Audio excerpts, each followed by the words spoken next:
Oi pessoal, meu nome é Nayara, sou professora de Geografia, vou estar com vocês a partir de agora, tá? Essas aulas que eu tô mandando para vocês, ela é referente aos dias 13 até 17 de julho de 2020. Qualquer dúvida que vocês tiverem, podem estar mandando no WhatsApp, no grupo do WhatsApp que a gente tem, no horário de aula, que é o horário que eu vou estar respondendo vocês, tá bom? Seria interessante vocês começarem a aula com a apostila, tá? Com a apostila em mãos, tá? Para vocês poderem ir acompanhando, né? Acho que fica mais fácil. Bom, essa imagem vocês não vão ter aí, né? Eu peguei da internet, que na apostila não encontrei. Fica mais fácil para vocês entenderem, ó. Nós vamos estudar o planeta, a estrutura do planeta Terra. Tá? Então, ele é composto de 3 camadas principais, que é a crosta, que é a área que nós estamos, tá? É a área externa do nosso planeta, o manto, que é essa camada aqui, tá? Já é a camada inferior, e o núcleo, que está no centro do nosso planeta, certo? Bom, vamos lá. A crosta, pessoal, ela é uma camada que... Deixa eu ver se eu passar para outro slide. Ó, tá vendo? Na apostila de vocês tem tudo. A crosta é a camada que existe toda a vida do nosso planeta. É onde nós seres humanos estamos, os animais, as plantas, tá? Então, é a única camada possível à existência de vida, certo? O manto já é uma camada abaixo da crosta, já é onde fica o magma, sabe? O magma que sai dos vulcões, tá presente aqui no manto.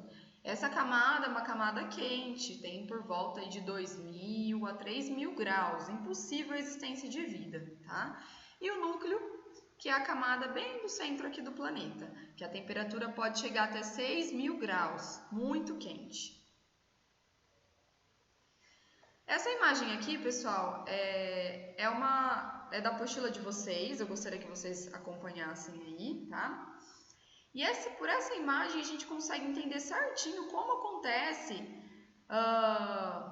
os movimentos das placas, como que vai estar acontecendo aí o vulcanismo. Por quê, pessoal? Olha isso, tá vendo essa linha vermelha? Tudo onde está essa linha vermelha são as placas tectônicas. Cada bloquinho desse aqui, ó, é uma placa tectônica diferente, tá? Por que acontece os terremotos? Por quê? Vamos voltar aqui. O nosso planeta, ele é dinâmico, tá? Ele está em pleno movimento. E aqui no interior, ó, vocês têm que imaginar esse interior do nosso planeta como se fosse uma panela de pressão, tá? Porque é muito quente, então está sempre em movimento. Essa pressão que existe no interior do nosso planeta, por conta do calor existente, vai fazer com que essas placas, tá, que está na parte externa, né, se movimenta. Quando as placas se movimentam, deixa eu colocar o web para vocês entenderem melhor. Quando essas placas vão se movimentar, elas podem fazer vários movimentos. Ou elas vão trombar, que a gente chama de movimento convergente, ou elas vão se afastar, que a gente chama de movimento divergente, certo? Por que no Brasil nós não temos terremoto? Olha aqui o Brasil. Ó, a localização do Brasil. Localizem aí vocês também, ó. O Brasil está no centro de uma placa tectônica, certo? Tá? Por que no Japão tem tanto terremoto? Olha essa área aqui, tá vendo? É uma área que está entre placas tectônicas, tá? Por exemplo, vamos procurar outro lugar aqui, o Caribe, ó. Essa área aqui, ó, é uma área que vai acontecer muito terremoto, os países que estão localizados aqui, ó. Por quê? Estão entre duas placas tectônicas. No Brasil não ocorre porque o Brasil está localizado aqui, ó, no centro de uma placa. Então, quando essa placa aqui se movimenta, o Brasil está nessa placa inserido. Então, ele vai junto, a gente não vai sentir não vai ter tanto impacto desse terremoto. Por isso que a gente fala que no Brasil não tem terremoto, certo? Porque ele está localizado no centro da placa tectônica, certo? Olha essas setinhas. Quando está a setinha se afastando, é porque as placas estão em movimentos opostos, ó, estão se afastando. Ou seja, os países que estão localizados aqui, ó, nessa área, vão sofrer terremotos, certo? E o que faz essas placas se movimentar? O calor existente no interior do nosso planeta, tá? Toda essa dinâmica vai estar causando o movimento dessas placas. Então, ó, tá vendo? Nós temos 1, 2, 3, 4, existem várias placas tectônicas. Olha a África. A África está localizada quase sua totalidade dentro, o continente africano, né? Dentro de uma placa tectônica, certo? O Brasil está localizado aqui também, então não vai ter terremoto, só que essa área aqui da América do Sul, tá vendo? Que está bem no limite entre uma placa e outra, vai sentir a influência aí dos terremotos, certo? E o mesmo acontece para os vulcões. Ó, nessa imagem vocês vão conseguir observar melhor o movimento das placas. Então, olha só, movimento convergente, que é quando duas placas se chocam, se trombam, tá? Vai dobrar o relevo, ó, vai surgir vulcões, porque o relevo está se enrugando, né, digamos assim. E vai acontecer os terremotos também. O movimento transformante, que é quando uma placa esbarra com a outra, né, raspa com a outra, em sentidos contrários. E o movimento divergente, que é quando uma placa vai estar se afastando da outra. Vai causar aí, digamos, entre aspas, um buraco no relevo, tá bom? Vamos voltar aqui na imagem. Então, olha só, essas duas placas, elas estão se afastando.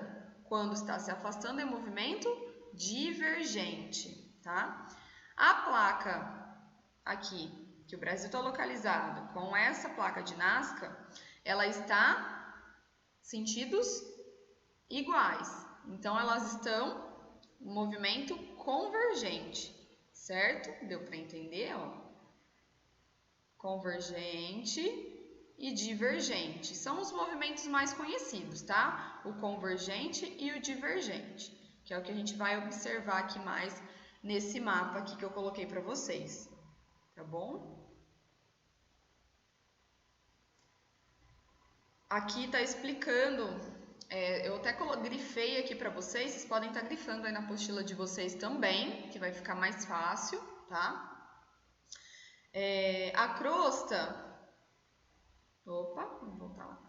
A crosta, pessoal, ela se constitui a superfície sólida e rochosa do nosso planeta. É uma camada formada por rochas e minerais. Lembrando, a crosta é a camada que nós estamos localizados, tá? É onde a gente vai ter os rios, é onde a gente vai ter as florestas, é onde é possível a existência de vida. A camada intermediária entre a crosta e o núcleo da Terra é chamada de manto, como a gente viu nessa imagem aqui, tá? Ó, o manto. Que já não é possível a existência de vida devido à temperatura, é onde está localizado o magma.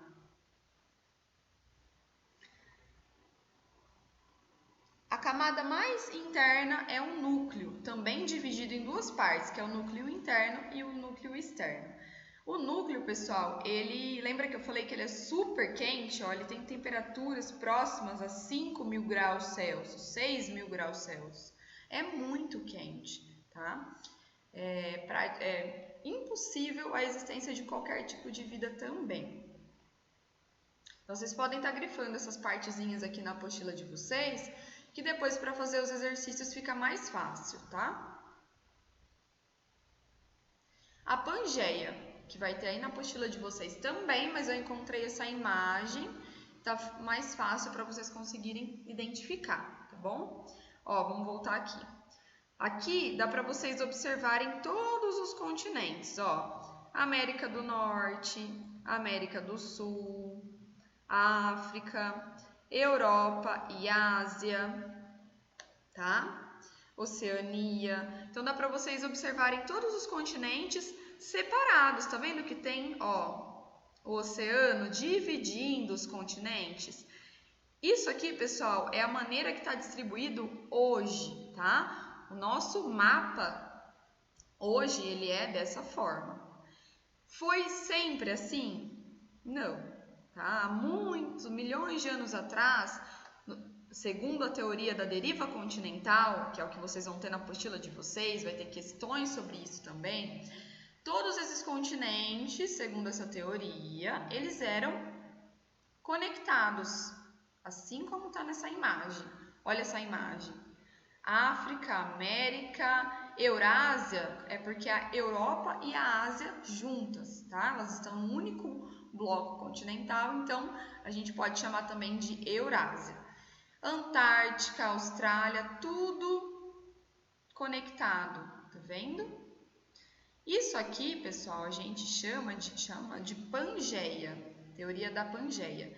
Então, qual é a teoria da Pangeia? A teoria de que todos os continentes estavam conectados, tá vendo?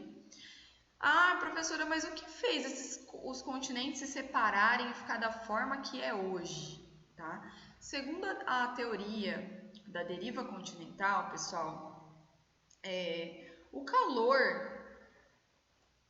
tá vendo? O calor aqui existente no interior do nosso planeta faz com que exerça uma pressão que vai fazer com que tudo isso seja refletido na parte da crosta, tá? Fazendo com que haja uma pequena movimentação. Os continentes se separaram da noite para o dia? Não, foi um processo muito lento, demorou milhões e milhões de anos para estar na configuração que a gente conhece hoje, tá? Olha só, aqui é a Pangeia, ó. Lá no início de tudo. Então era dessa forma, 225 milhões de anos atrás, é muito tempo.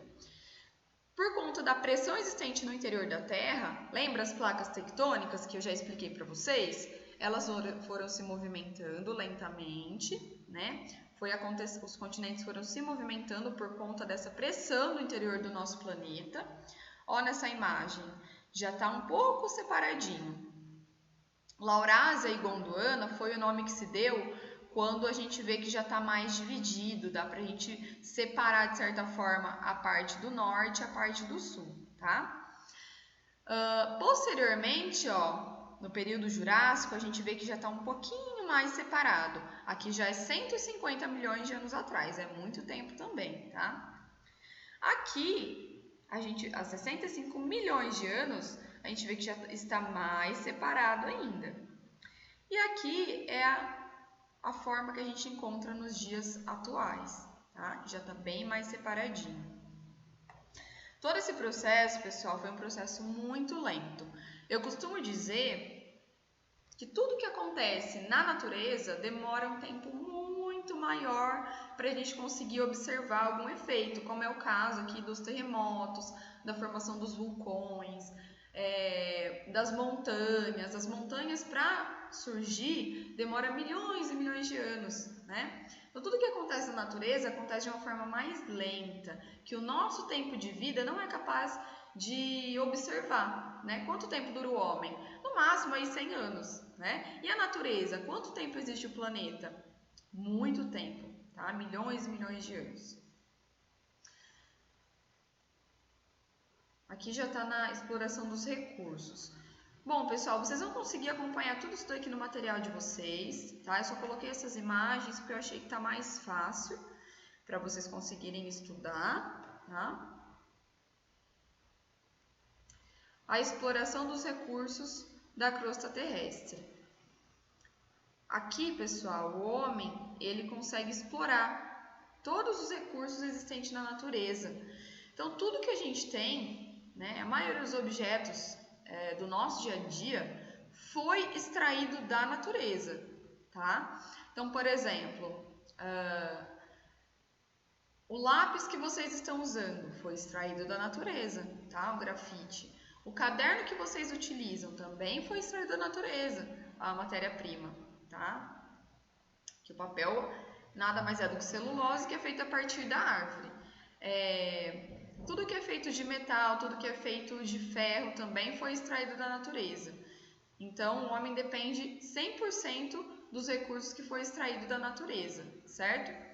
Que é a página aqui que eu coloquei para vocês. Vocês podem estar acompanhando no material de vocês, certo? Então, ó, onde quer que esteja, no exato momento em que lê essa apostila, observe que são feitos todos os objetos que você enxerga ao seu redor. Comece pelas paredes da casa ou escola e repare se são formadas por cimento, concreto e outros materiais. Então, tudo que está ao redor de vocês foi extraído da natureza, matéria-prima. Então, nós dependemos 100% aí da natureza, certo? Eu vou finalizar já, pessoal, para a aula não ficar extensa. Na próxima aula eu vou dar continuidade entrando mais nesse assunto aqui, ó, da exploração dos recursos. Vou estar falando dos tipos de rocha, tá? Eu vou deixar em anexo as atividades.